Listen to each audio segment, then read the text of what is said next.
Thank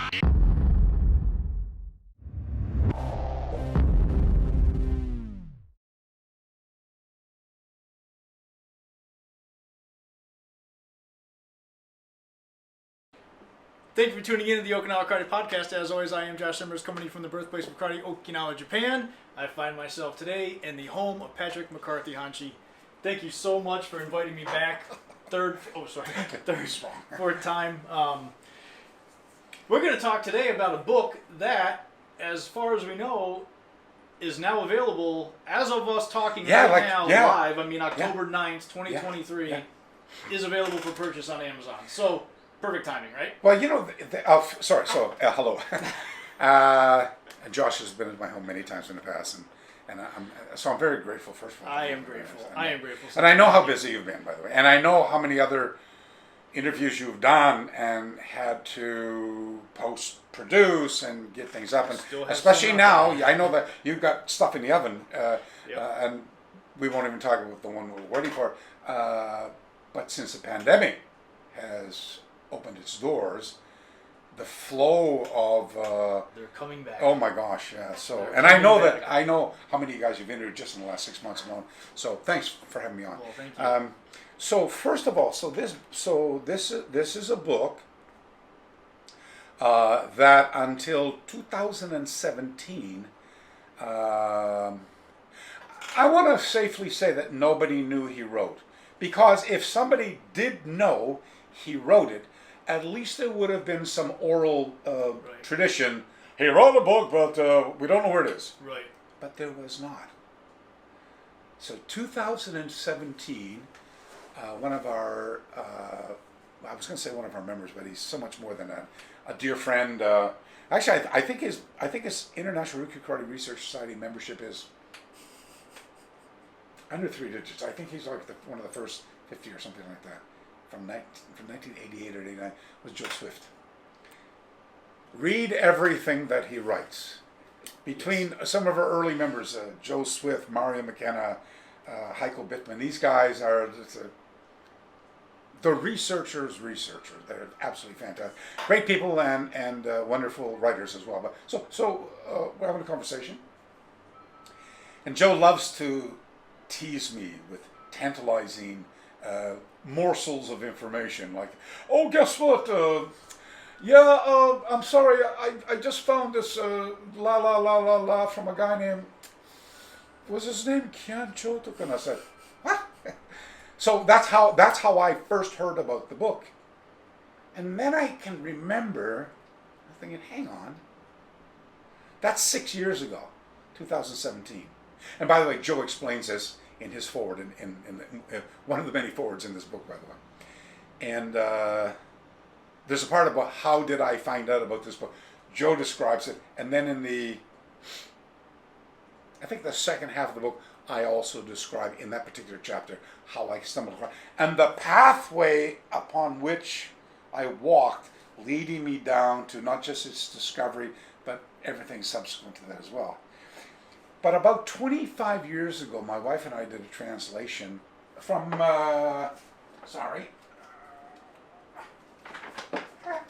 This is why we're sitting in McCarthy Sensei's actual office, so we can have access to... We were going to do it downstairs, which is a much nicer environment, but, anyway, so this is a Japanese publication which was researched in 1929 and published in 1930. It's actually one of 2 volumes. So a revised volume, and it reads Kempo Gaisetsu by I shouldn't need to put my glasses on and know this, but I'll get the right. Mutsu. Mutsu changed his name to Takara Mizuho, and Miki Misaburo, unless you're Japanese, then you would say Miki Jisaburo.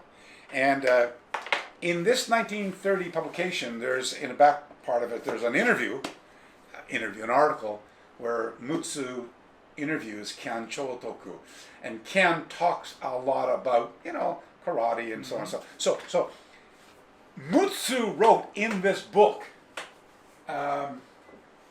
He said while we were in Okinawa, speaking with the Kensei, the eternal, great Kyan Chotoku, we found out that he's in the process of writing a book.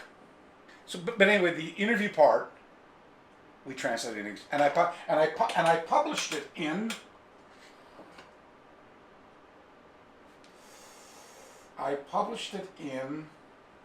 want to say maybe that book. Yep. I'm pretty sure it's in here. And if it's not in that one, then it for sure is in Legend of the Fist. I think it could be both of them. Perhaps. So Legend of the Fist is a kind of a collection of all the translations I've done over the past 35 years. So there's a lot of them in here. But anyway, so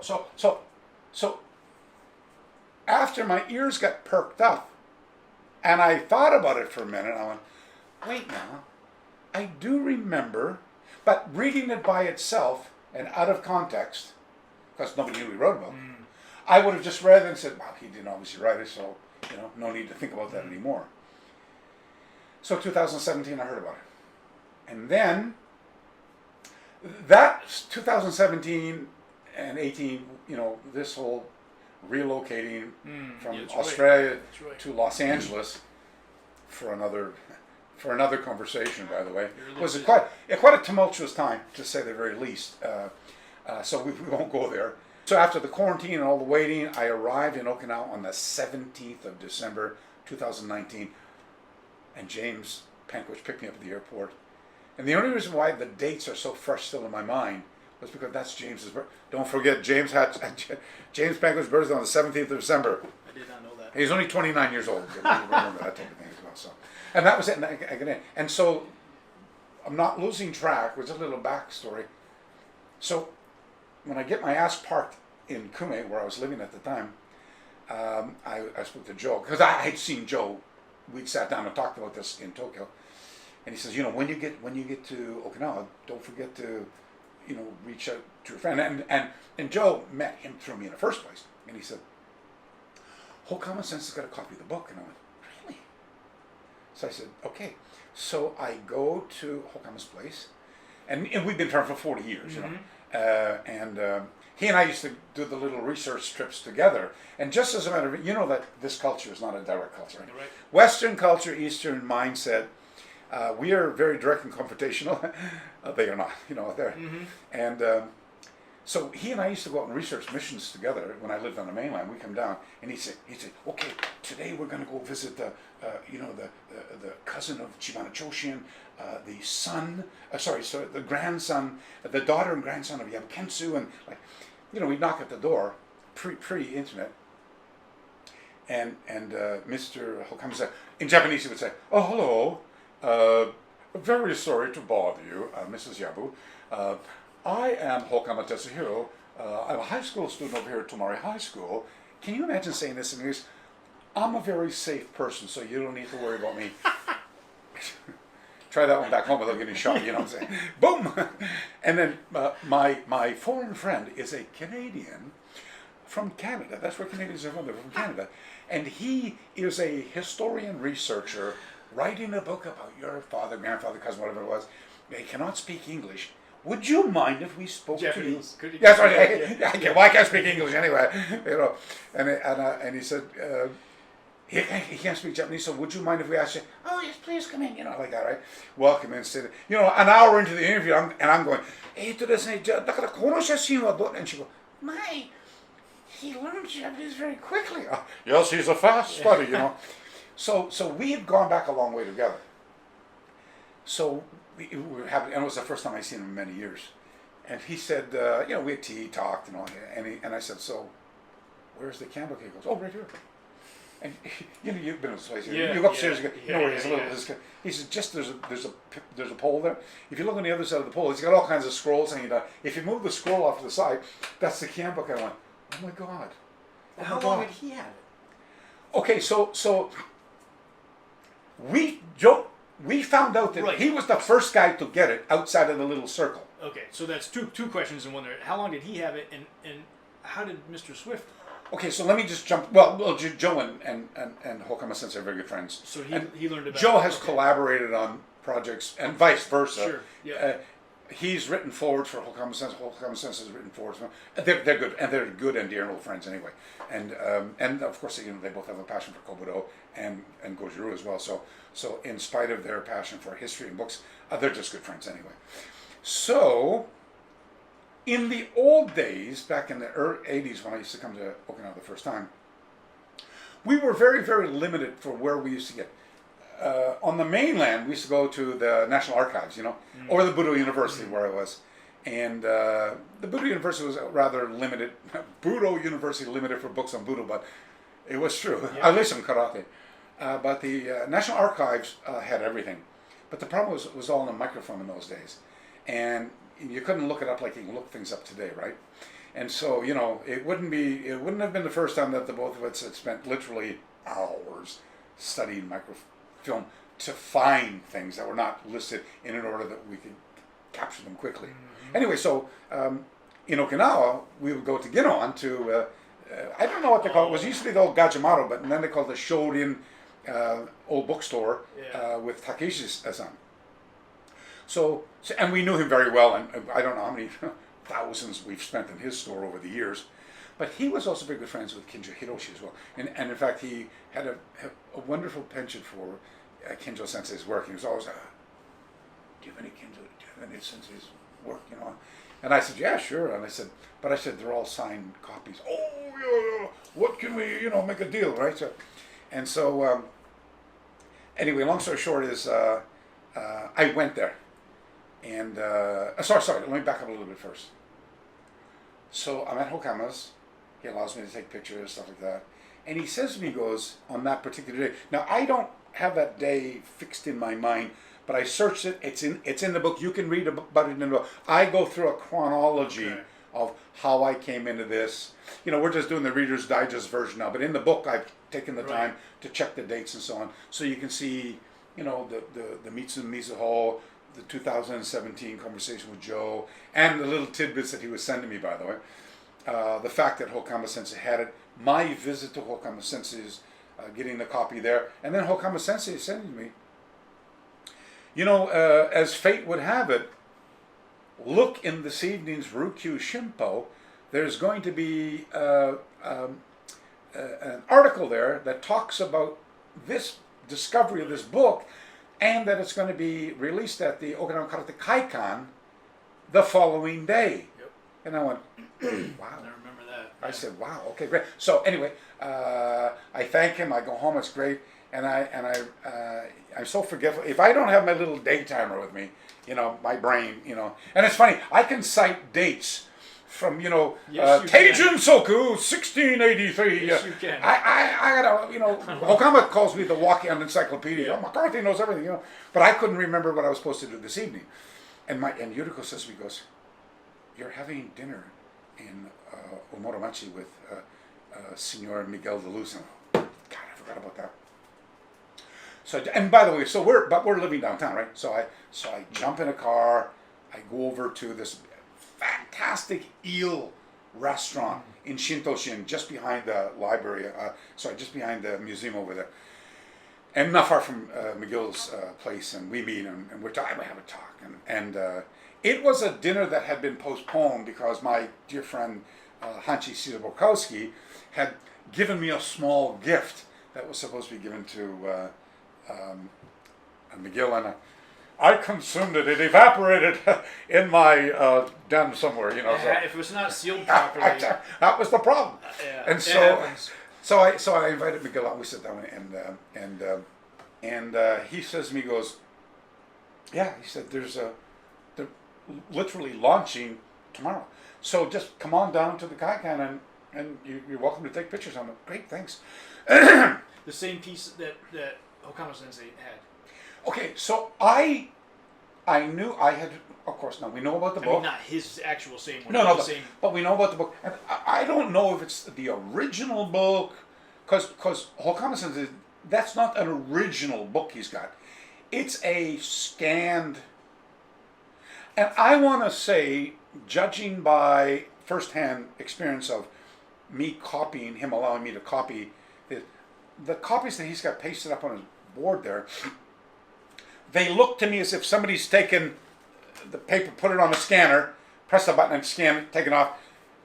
Because they're not perfect and there's some flashes in some areas and stuff like that. But it's good enough to kind of see what it is. It's not good enough to really read it in depth because it was all beautifully handwritten script, by the way, as well. And so, now when I go to the Kaikon, and by the way,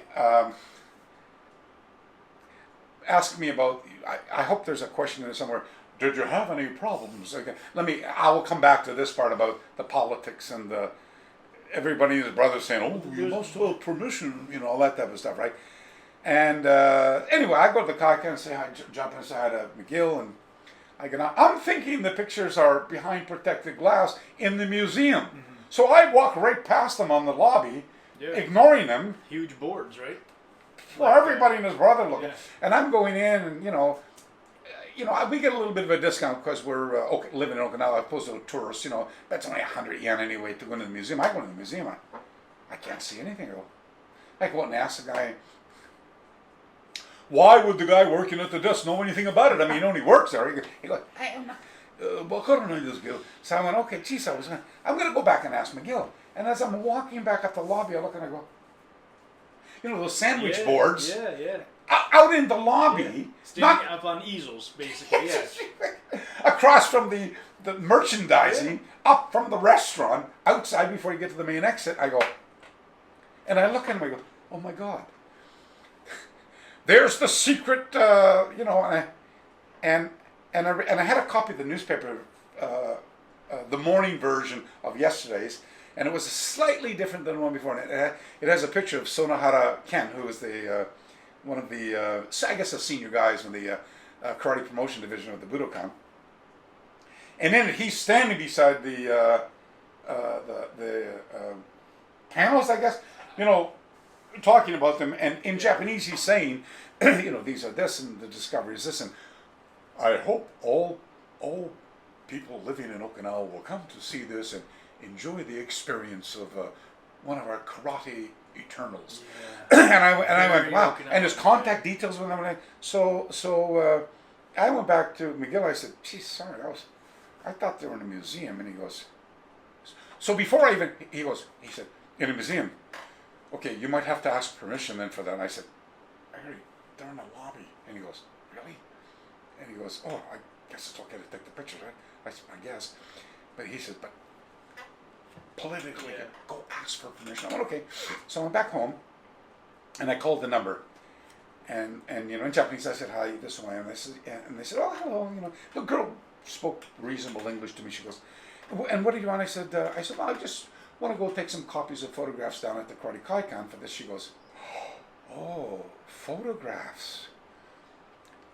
And I said, do you know what I'm talking about? She goes, not exactly. I said, and I explained to her what they were. So she's just a girl at the front desk, right?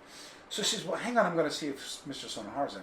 Anyway, 1 minute goes by, 3 minutes goes by, and then she goes, and then this very, tatemae, keigo to, お忙しいところすいません。ちょっとそんな sorry, very very sorry. Sonohara Sensei's not available right now. Oh well, a day goes by, 2 days go by, and I went back and said, hey, what's going on? She goes, I don't know, but for some reason I can't seem to get I think you're going to need authorization. So in the meantime, but 100 people walked by and took photos. 100. Everybody, because they were in karate people. They were just tourist people. Because the Kai kind of attracts people for all kinds of other activities, thanks to Nakamura Yasushi, who would bring everybody in to keep that place alive. And so I took one of the many photos that I took. I took like 100 photos, right? And it was a standing back photo of all the boards together. So you could clearly see, here's the windows, there's the lawn, there's the ticket machine to buy soba, there's the restaurant, and the museum's not even in the picture. Right. And I said, Ada, no, they're just in the hallway. They're not protected. And she went back, she goes, oh my God, I'm so sorry. I thought they were in the museum. And I said, no.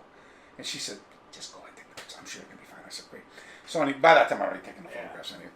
And so I cut a few photographs up and posted them to, at the time I was a member of the karate site by the German guy, Quas. And And so we published it there, and I made that's when I said, I'm going to make a little kind of chronology on my Facebook page, so everybody else can get the. I have no interest in translating the book at the time. I mean, I'd never even seen the book. Like, you know, I was just interested in having a copy for myself. Is what I had. And then so rehearse. 2017, I hear it. My mind goes back to, oh yeah, Mutsumi Misaho's book. They mentioned it, which was published 90 years ago. 90 30, 70, 90 years ago. I guess forgotten information. Got a copy from Mr. Hokama. Talked to McGill about it over dinner. Then went to Kaikan the next day. And Dan Antosin is interested to go to Takeshi's bookstore because he... Dan, am I allowed to say this? Dan will get in trouble. He spends way too much money over there. You know, he spends too much money. And he spent a shitload of money that day. I think, oh God. Okay. I will. His wife. I'll plead the fifth, Dan. Your wife. Yeah, Masako. So he spent $900 on the Inoue Motokatsu trilogy books, okay. 1, 2, 3. But it was the original before he changed it to Ryukyu Kobudo. Before Ryukyu used to be Ryukyu Kobudo Hosen Shinkokai because the Akamine Inoue issue between Taira. And then so he had to change the name of the book to Ryukyu Kobujutsu. But these were the Kobudo versions, all three, and he got a great deal. You know, they're commanding thousands of dollars. And while I was there, you know, the first thing Takeshi said to me, Mr. Takeshi said, and he loves doing this type of thing. He goes, "Oh, by the way, have you read Mabuni's book on Kururunfa?" We all know that Mabuni did not write a book on Kururunfa, right? Mabuni was very prolific, and you know, Taira, Nakasone Gemma, and you know, many people come together, but he never wrote a book on Kururunfa. And I always love the way Takeshi goes, "I'm getting a cup of tea," and he'll take his files and he'll go like this. He'll go, "Oh, just a moment."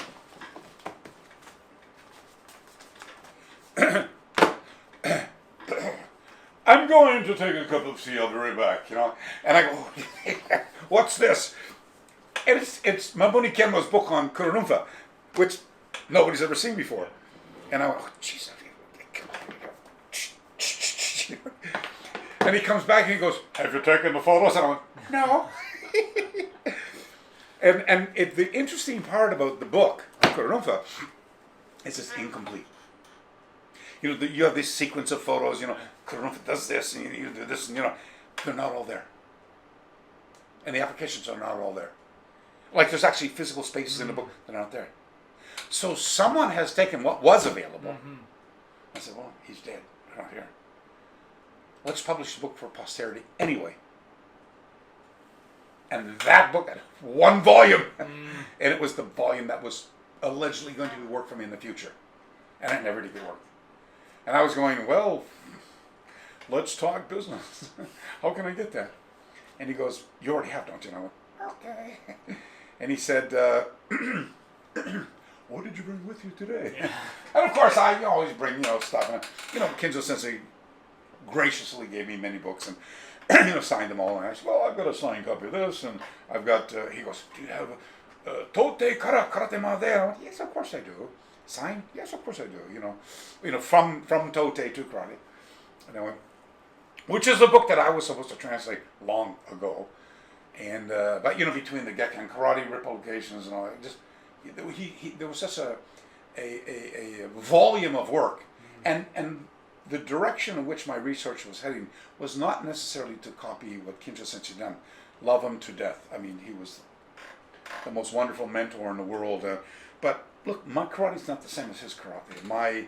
The direction of my research was not in support of. You know, he was looking for answers to better understand what he'd learned, and he was the most prolific research journalist of his time. Nobody. Please send me a letter of critique if there was someone else other than him. Kinjo was the man. He'd met and trained and researched and studied and interviewed everybody.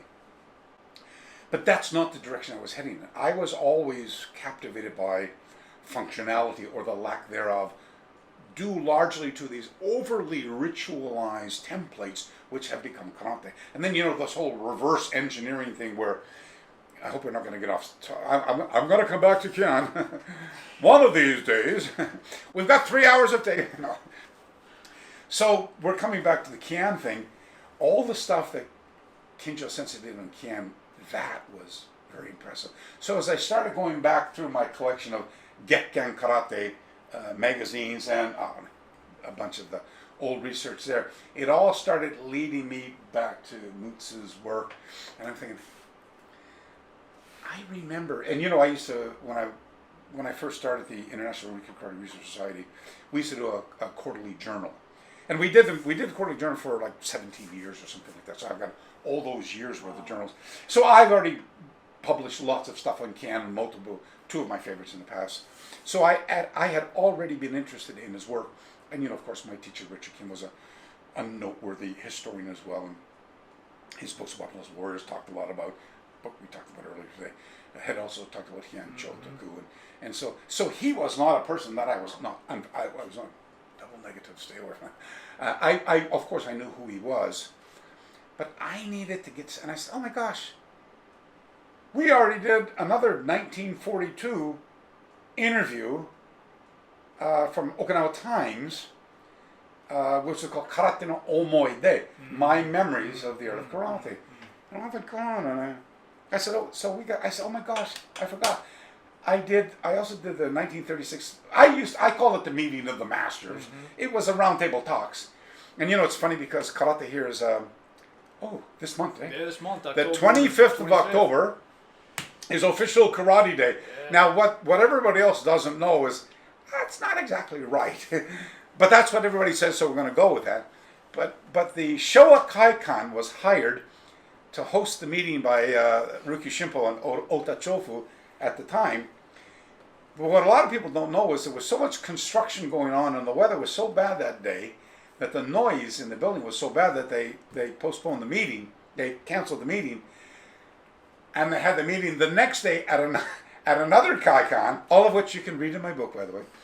And so actually, Karate should be the 25th and 26th, but technically speaking. And so I translated that and published that in 1999 or 2000. Again, it's in one of my books, or maybe two of my books, and I did it in the journal as well. And I think it's even on my blog as well.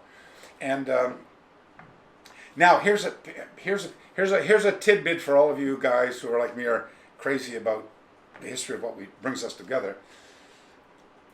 And you don't learn this from Toyama Kanken Sensei's book, where he publishes the minutes of the meeting, by the way.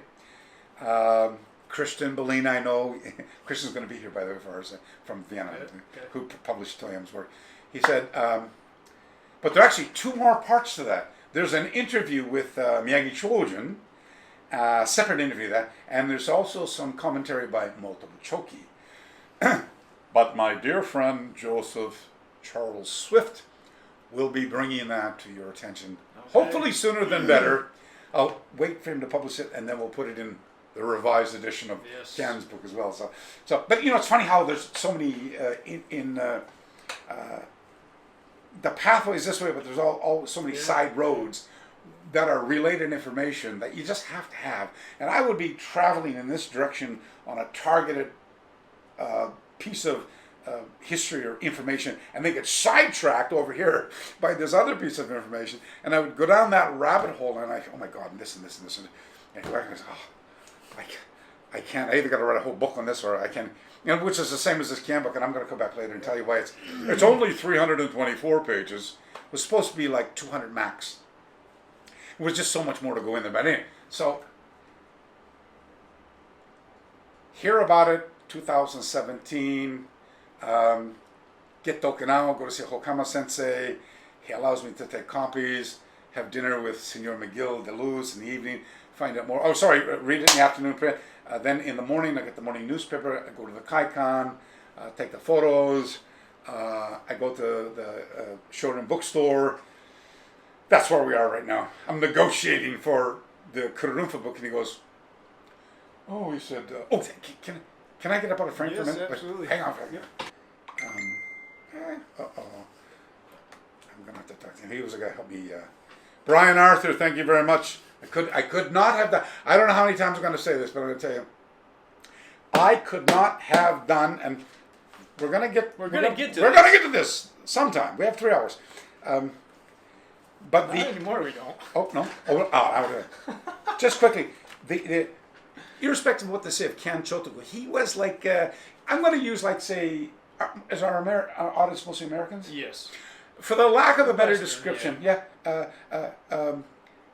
he went to a university that it might not be the Harvard University of America, but it'd be top 6. It might be Stanford or Princeton. That's where Kyan Chotoku went to school, by the way. Yeah. As the third son of a family of 10, of a father who there was the king, then the princess. The princes, they don't have any, they're just princesses and princes, right? And then under that they had what they call the Sanshikan. And then under the Sanshikan they had the Sanshigan. A council of 3 and so on. Kyan Chofu was up in that other vacuum between the king and the Sanshikan.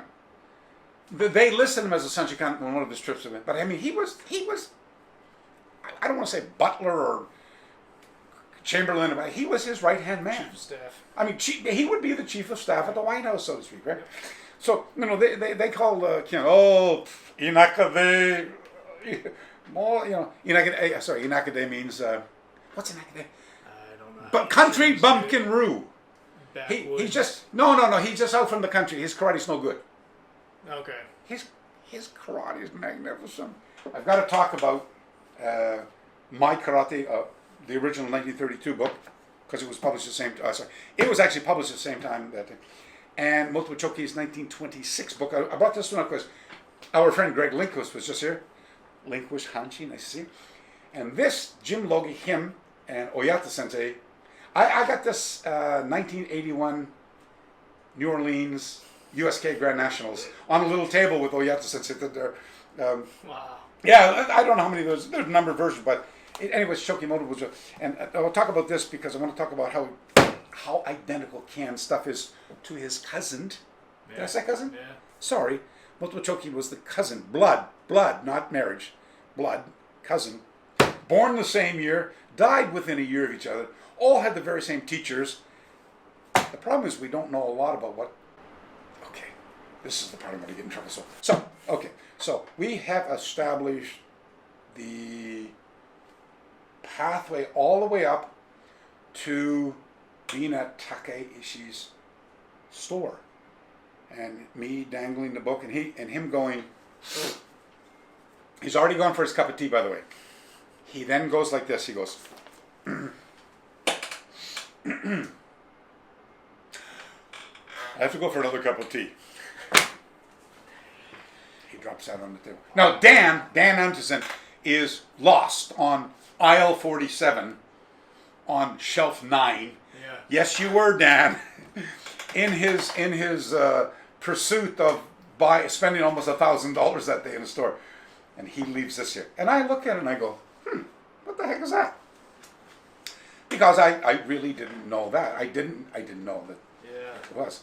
And as you want to show everybody? Come on, don't hog it. I don't know how well it's going to come out on there, but you're going to see it in the book. So you took all of these pictures. He left this on the counter, and you were able to snap all of these at one time, or these are now these are now photocopies of a. No. He left the book. The book, right? And you took these photos. Yeah. So all text, which is, I assume, translated. How legible? Yeah, how legible. I mean, all handwritten. And then from a Princeton.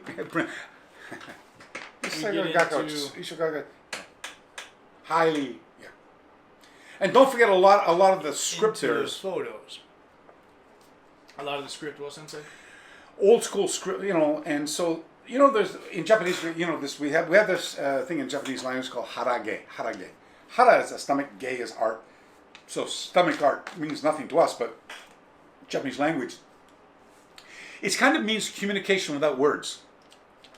Well, there's also a part of that in suggestive or interpretive writing. You get a photograph of a guy grabbing a guy's throat and the guy going like this, and the text underneath might say something like, "You squeeze the larynx." Larynx. Canadian larynx. It's not larynx, which is the windpipe here.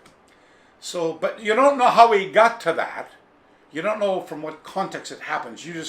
So there's a presumption here that whoever is studying this work would probably already have had the lesson. Okay.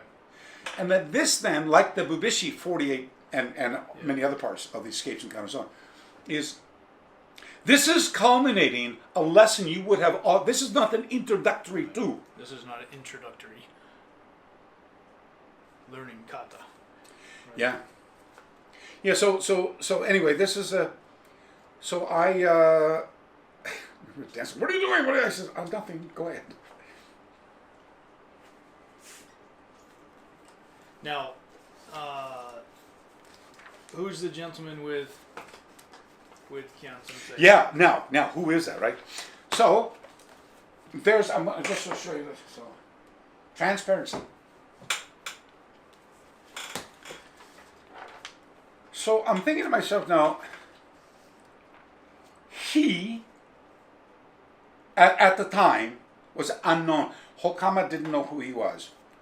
Joe Swift had leaned toward thinking he knew who he was because what he had heard. By the way, in between Joe Swift, Hokama, and Takeishi-san, there's one other guy. I haven't really mentioned his name. I'm sure he probably wouldn't have much of a problem with me mentioning. I'm going to mention it anyway. His name is Aihara. Shinya. He's mentioned in the book, right? Yeah. Sorry, I do. My apologies. I do. Yeah. And he's the he used to be with Gekken Karate magazine, and now he's with Shin Karate. Oh, he's the guy who put me in the cover with some other guys a couple of issues ago. Right. He's just. If you think you and I are crazy about karate, this guy's. He's a walking encyclopedia. He's an author himself. He's a journalist. He's and I mean, just all he does from waking hours. I'm not even sure he does it in his sleeping hours as well. But he's just totally, he's all in. And he had also been corresponding with sources which I could only guess who they are. If you read the books, you're going to become evident with who they are.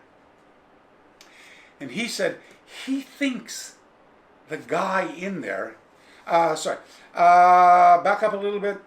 6th of March, 1921, Shuri Castle, the Crown Prince, Hirohito, the War Emperor, before he was the War Emperor, was turning 20 years old. Here in Japan, we have what they call Seijin Nohi, the coming of age celebration. So not all of us at the coming of age celebration get a chance to go to Europe, all expenses paid, on the largest battleship on the planet. He went on the Katori. Made by Americans and British, by the way, paid for by the Japanese.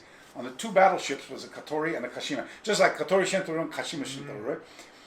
The commander of and why would the prince stop in desolate Okinawa? And I mean, and of the 20s would be totally desolate. I mean, after the high Hanshi, and other than it being exploited by the people from Satsuma, Kagoshima, of coming down to be commanders and taking care of sugar and all the businesses that they could exploit. Oh, did I say that out loud? Tap your hand.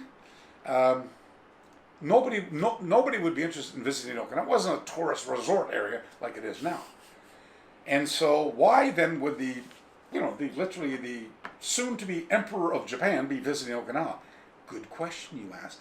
Because the captain, the commander of the two battleship fleet, largest and most powerful on planet Earth at the time, by the way, was commanded by an Okinawan. Kanna Kenwa had been a kid, and because of his rather light, non-Okinawan features, got adopted to a military family who had no boys to take over the lineage. And part of his educational process was, again, military college, the best schools, the best mentors. And one of his mentors was would become a famous admiral. Read about it in my book. Who would also help mentor Hirohito as a young man as well. He was the one who opened the door to get them to stop refuel at Okinawa. And that's another story. Read about it in my Tanpenchu.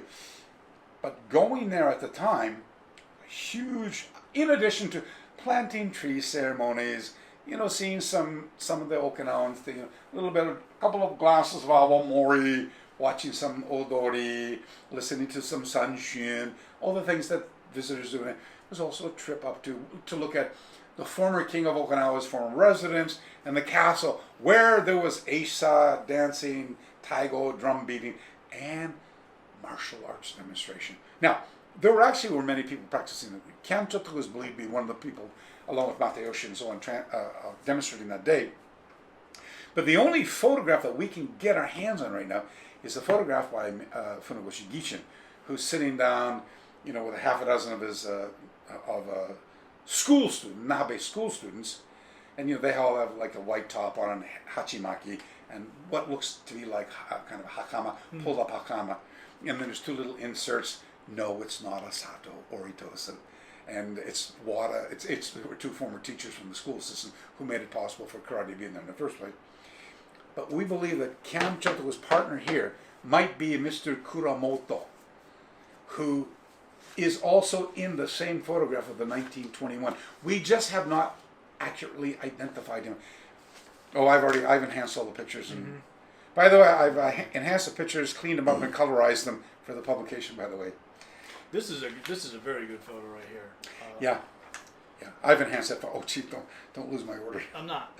I'm just gonna hold it up so otherwise I think the lighting would come. Yeah. You sure? I didn't. This is the last one. This writing, I'm telling you once again, thanks to Brian Arthur. I beat my head. Okay, hey, my wife is Japanese. She could not read this. Our friends who's a shodo, a calligraphy teacher, could not read this. Mr. Hokama could not read this. I should read some of it, of course. Of course, we read some of it. Well, we had Brian Arthur, a Seibukan black belt, and a professional translator, by the way, on Tokyo.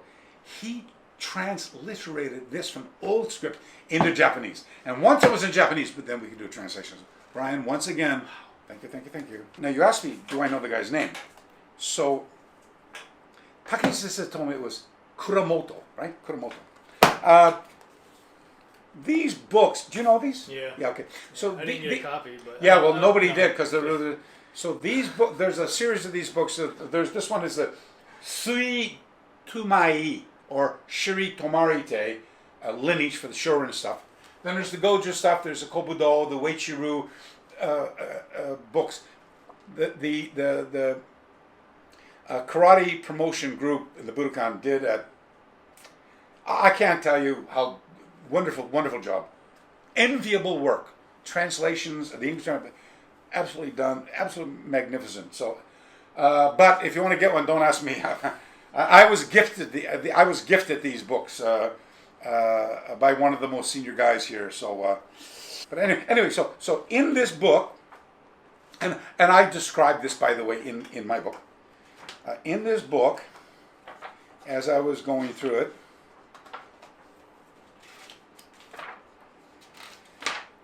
here we are. It's on page 166. Although you'll see it, I published it in the book. You can see 3 pictures from this book. Yeah. And you see here it says, photos courtesy of Kanemoto Hachiro. I don't know who he is, so I call my guy at the Okinawa Karate. Hey, do you know this guy? And he goes, no, I don't, but it might be the guy who gave the original book to Takeshi-san at the book. And I went, oh gosh, thank you. I will contact him right away. So I think, I'm gonna send an email over to him. And you know me, I just ants in my pants, and I thought about it for 10 seconds. And then I went, I'm going to call him instead. So I picked up the phone. I said, hey, Makashi, sashiburi genki shoku. Yeah. How's it? Yeah, going fine. I said, got a question for you. Do you know who Kanemoto? And he went, is he an author? And I went, that name doesn't ring a bell. He goes, no, I don't think so. I went, he goes, why? I said, because in this book, they say that's the guy from where this book came from. And he said, I'm going to tell you this. He said, the guy who gave me the book was an old guy who was in the hospital down the street, who had literally escaped from the, it's probably good. He said, he'd been held in the hospital for, he was old, and he was not well. And he's the grandson of this guy. There were 2 books were made back in 1932. This one, which is the fighting part, thank God, and the other one was on the kata part.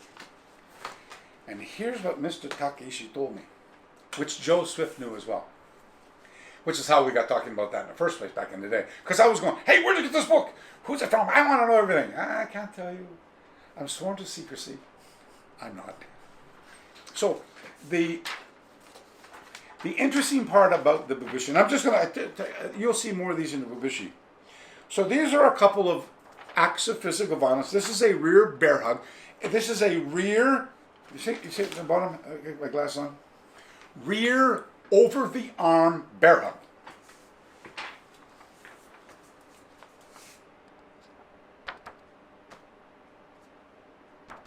Oh yeah, so and the bottom part, this is Kyan Chotoku, doing the very same technique. And this is his cousin, Motobuchoki, once again doing the very same thing. And these are students of Kyan Chotoku. This is Okahara Bunne and Nakazato Join, doing a technique out of Seisan, at the end where you grab the foot. Oh, sorry. If you get a kick, you twist the foot and take them down. Here's the same thing in the Bubushi here. And over here, this is Shimabukuro Tatsuo, another one of Kyan Chotoku's students who founded the Ishinryu School, working with one of his American students. These are the Keida Bana brothers. This is the gentleman here. Kyan Chotoku went to Yaeyama, of which the principal island is Ishigaki. And he went there, I think he was there originally on a business trip for sugar, coming back either from Miyako or Taiwan.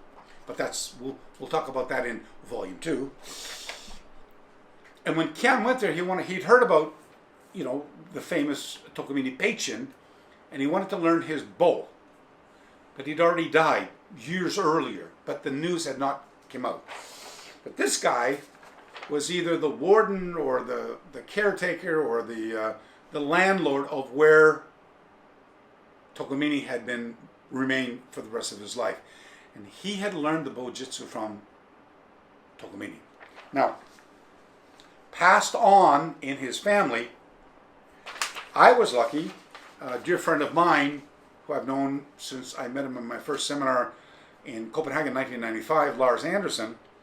Lars trains in Ishinryu Karate as well, and he's also a Koburo student of Tokumura Kensho, which is 10 minutes down the street from me here. And Lars said, I was saying I'm going to go to Ishigaki to meet the Keida Bana people. I had all their contact details, and they were happy for me to come. Until he said, why don't you talk to Tokumura Sensei? He's been there and met these guys. So I knew I had seen these photographs somewhere before, but my brain wasn't putting everything together. It wasn't until I got a copy of these photographs from Tokumura Sensei that I realized that they'd come from the Keida Bana family. And the first time we ever saw these photographs published was in the brilliant work by my friend Nakamoto Masahiro from the Bunbukan over in Shiri's Torihori. Nakamoto Sensei and I went to China together on one of the sponsored trips to train in Fujian. That's where we learned dog boxing and some other stuff. But here, in his, sorry, I should have put my glasses on to go back there. It's in here. They're this small and they're black and white. What I was able to do from Tokumura Sensei was get larger copies of them and then put them through kind of an Adobe Acrobat. It wasn't that software, but something like that, to clean them up, repair them, and then colorize them. And so, and naturally, of course, I sent a copy back to the Ketabana family in case they wanted these, which I know they did. And but the end result was the book became so big. It was planned for 200 pages. It's now over 300 pages. So the end result is I put the pictures in and a little bit about the history, especially about the part where I got the chance to use Kyan Chotoku's actual bow. And I'm going to talk about the history of how that bow, made of kuba wood, came from Taiwan with Kyan back to Okinawa and was handed down. It was Taira Sensei was one of Kyan's students up at the Agricultural Forestry College, who became the carekeeper, if you will, of that bow, who then would later give the bow to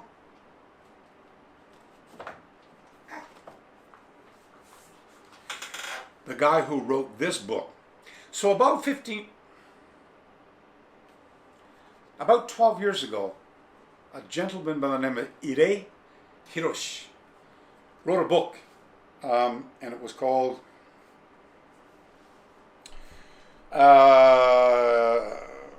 Okinawa, History of Okinawa Karate, Chanmi.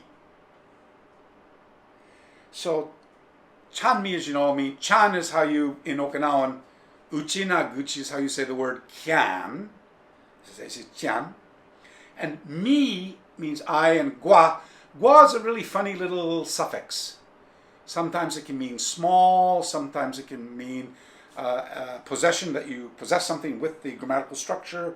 Sometimes it even has a kind of a little bit of maybe an impolite characteristic with it as well. But in this context, it means small I Kyan. And then this work, this is the original work in Japanese, carried out by Mr. Ide, who was mounting a campaign back in the day to rebuild the house that Kyan Chotoku had built and lived in back around in the 1910s, which is on the other side of the Hijakawa, the Hija River. There's a bridge there. There's a huge big bridge, big bridge, which is the big bridge over the Hijakawa. But this is over kind of where Yomitan, Kadena, and Chatan all meet each other. And that stone bridge there on the other side, on the left side, is where Kyan's house was. And there was a huge, big thatch roof. You can see all the photos in the book, by the way. And so Mr. Ide Hiroshi, who was a part of a group called the Kuba Wood Association, was going to come together to try to generate some revenue to rebuild the thatch roof house on the other side of the river for honoring the heritage and the legacy of Kyan Chotoku. So a lot of activity was surrounding this project at the time. He got the newspaper publicity, television, and in the meantime, an English translation of this publication was made here. And once again, it was a very, very limited. Do you want to show everybody that? It was a very, very limited. Oh, there you are. Yeah, this. Is this still available? Do you know? I don't know if they can buy this. If anybody can get this now. I don't think so. Yeah, unfortunately, I don't know if. Yeah. Don't worry about it because I did the translation, my own translation of the Japanese version, and most everything that's here is in your book. But incidentally, I went to visit Mr. Rie at his home on several occasions, thanks only to the gracious courtesy and hospitality of Shimabukuro Zenpo Hanshi, head of the Seibukan here, who brought me by hand to introduce me, and we became friends.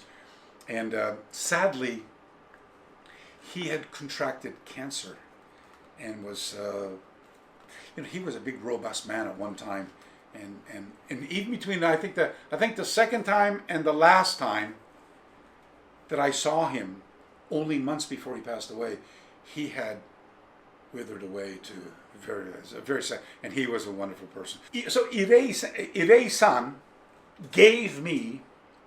I don't mean Irei says, you're welcome to use my research, which he said, by the way. But in order to back that up, he literally gave me boxes of everything. I remember I was thinking, oh my God. And by the way, I photographed everything, by the way, and the DVDs and everything. And I remember going, I should give these to Shimabukuro Sensei because, he was the one in it. So I said, Sensei, I give these to you. And he goes, can I have just the copies in a PDF? Okay. So, but anyway, the point is, whatever you see in the new book that is from Irei Sensei, I mean, he wrote the foreword for me, and he was very gracious. So I assure you that whatever are in these two books, you will read in my book as well, because I've literally gone through the chronology and giving the benefit of the doubt here. So interesting enough, now Tokumura Kenso and I have become good friends recently. Thank you, Lars Anderson, and thank you so much. And when I say he literally lives down, we're both on the Katsuren Peninsula. I'm just at this end, he's on the other end of it. He'll just, I gotta knock at the door, and it's Sensei with some refreshments, and we'll sit down, watch a DVD or something, and just talk about stuff. And although I suspect there's a little bit more of that, because he's not a very tech person, and I've made all kinds of color copies. So a lot of these rare photographs of Kyan Sensei, I will take them, repair them, which come from the National Archives, the Digital Archives, by the way, which I made public years ago, by the way. Do the chronology, you'll see where that information came from. Let's share the love, right? Repair it, make it into color, blow it up, and give it to me. I'm just going to jump over these because we have a little time. Tokumura Kenso Sensei, he's got his own version of who's a Kyan-based Shorin stylist through. He trained directly with Shimbubukuro Tatsuo Ishinru. Said to me, he goes, "Oh yes, I've been to the Kyan monument." I said, "Sensei, I'm not talking about the monument. I'm talking about Kyan's haka." He goes, "Nobody knows where it is." I said, "I know where it is. This is Kyan Chotoku's haka. Not so far over near Okinawa." And I took Kensho there. Sadly, the day I took him out, it was, you know how it rains here, right? Yeah. It was. He said, "I don't care about the rain." And he spent a large part of the afternoon just standing there, just giving respect and honor to Kyan Sensei. So anyway, this lovely lady was Kyan's wife. And once again, we cleaned up the photo, colorized it, and through the wonderful technology of AI, was able to fuse it together to bring him and her together again. This is a little bit more of a more common of a photograph. Once again, I cleaned it up and realigned everything and colorized it again. So, and you'll see I've brought all of these photographs together. And the other thing, I said that they talk about Kyan as if he was some country bumpkin. He wasn't a country bumpkin. He was a highly educated man who hung with the likes of Ota Chofu and Iefuyu and Shojun, and even his father was a highly ranked aristocrat. And but what happened to Okinawa when they pulled the plug out from it? I mean, it literally sunk into the bowels of depression, and then there was a potato famine and then war and then, I mean, if you were a young man growing up in Okinawa at the turn of the century, you wanted to get the hell out. Yeah. And when they changed what they call the coolie bill, the coolie law in 1900, in the United States, they couldn't, they weren't exploiting Chinese slave labor anymore. Who filled the place? Okinawans did. Hawaii, West Coast, Argentina, Brazil, South America. That's how the migration happened. Story for another time, by the way. This is the hijabashi. These are some pictures I've got. I cleaned up a photograph of another one of, this is a Shimbukuro Tairo, and you can see in the background I've got multiple choki, Miyagi Chojin, Kyan Chotoku, Tairo Shinken. Just a little bit of creative. This, by the way, this is the black and white picture of the 1905 shot with. You can see, you can see a little. I don't think you can see that. You can see a little bit of how I used the transition to show how I went from the little photograph into a bigger. And I finally gave up, and I gave it to Scott Mertz, who then went to Neil, and then I went to the artist after that.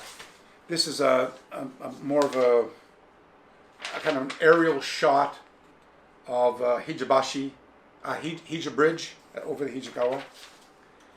This is a little compilation of my idea of what a dojo without politics is.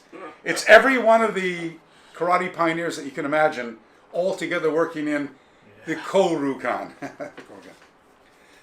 These are some pictures that didn't make it into the text that will, and I'll cite all the sources. This is Shimabukuro Eiso overseeing, this is down your road, Bogu Kumite. This is Shimabukuro Tatsuo, expanded, repaired, and then colorized, overseeing this. Again, this is another great photograph of. This is Kyan Chotoku's father here over the side. This is the Prince Ide here, one of the king's men. This is Ginwan Choho or Giwan Choho. This is just was one of the interpreters. These are the guys who made a special embassy up to. We're already past. We got about 2 more minutes, I think. Sensei, we're gonna wrap it up. Yeah. Anyway, lots of stuff. Everybody's gonna look at we got 3 minutes. Everybody's gonna look at the book and the photos. But I want to thank you again for inviting me into your house so much. I really appreciate it. Yeah, I'll look at. There's obviously more to talk about here. It's a great read, and it's not a book by Patrick McCarthy, by the way. This is a book by the International Rookie Karate Research Society. A highly collaborative effort with my colleague and dear friend Graham Noble, Dan Smith, James Pankowicz, I'm stumbling over names again. Joe Swift, Charles Gooden. Oh my God! I mean, wait till you read Charlie Gooden's contribution on Karate for Milk with Tsunabe Shozen. I mean, God, another revelation altogether. Completely unknown source until just some years ago. So there's a lot of stuff here. I'm going to come back with another volume or a revised volume down the road, but I wanted to get this book out. It's been 2.5 years. Yeah. You asked me, how did I get it? So, back to the beginning to the end. Somebody said to me, he says, my God, why don't you write this book? And I said, I can't do that because I promised Mr. Takeshi from the bookstore that he said, you're welcome to translate it into English, but you can't give the Japanese book because it's really the property of the other family. And I said, okay, I won't. It was McGill Deleuze who at dinner that night said, why don't you make it a part of a larger program that promotes the study of Kyan Chotoku? Bring together his 1929 interview, 30 publication, his meeting of the masters, his karate memories, every photo you can gather of him. Bring this work in, transliterate, transcribe it, put it out, get it out there, and make it as a definitive a topic on Kyan Chotoku. And I got this wonderful. I'm going to cut you off because we're going to lose the camera. And that's what it's going to be. So I'm going to send this out unedited, other than the words I have to bleep out because I think YouTube. My apologies. YouTube might bleep Canadian. them out. And then I'll splice it up into bits and pieces later on. Thank you very much for tuning into the Okinawa Karate Podcast. As always, I am Josh Simmers, coming to you from the birthplace of karate, Okinawa, Japan.